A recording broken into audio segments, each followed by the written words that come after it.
من صباحية الله وجع الراس ما عم يروح مني، مع اني شربت نسكافيه بس ما في فايدة. طبيعي، ما انت وابنك سهر طول الليل على بزر وافلام وبتناموا لي ساعتين، كيف ما بده يوجعك راسك؟ على كل حال شوية يانسون بمي فاترة اشربيهم وبترجعي وكالة. واسناني والله وجع مو طبيعي، ايمت بدي اصلحهم خصوصا الطواحين. يابا انا شو بشتغل؟ بتشتغل خضري عند بياع خضرة. ايوه بياع خضرة، مو بالبنك المركزي لصلح لك كل اسنانك. على كل حال الحل بالقرنفل، عليك بالقرنفل، حط حبتين بين اسنانك وبترجع وكالة. وخواصري والله بعض الاحيان ما بينيموني بالليل، بدي دكتور ضروري. يعني لو ما كان عندكم اب شاطر شو كان صار فيكم؟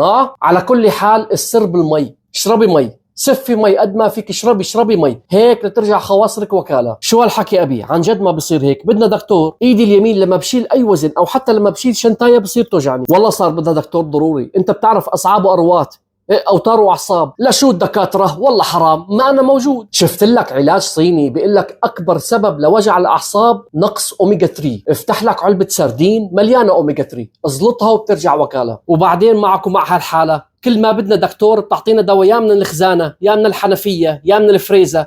الله يطولك يا روح. هاد يلي طلع معك بدل ما تشكروني. المعلومات يلي عم اعطيكم اياها اذا بعتوها برا بتشتروا بنايات. نشتري بنايات يا حزين؟ لما بتضل طول النهار على اليوتيوب والتيك توك وبتسمع لي وصفات طبية مفكر حالك صرت طبيب الشرق الأوسط؟ أنا مخي أكبر من هيك نقاشات عقيمة وبالية. ما بحب قرقر مع ناس تتر ومغول. لو لبعد 100 سنة رح تضلوا هيك عبس، مخ العصافير ما بتغير. والله مع انه ايدي بتوجعني بس مو خسارة فيك بوكسين ملتهبات.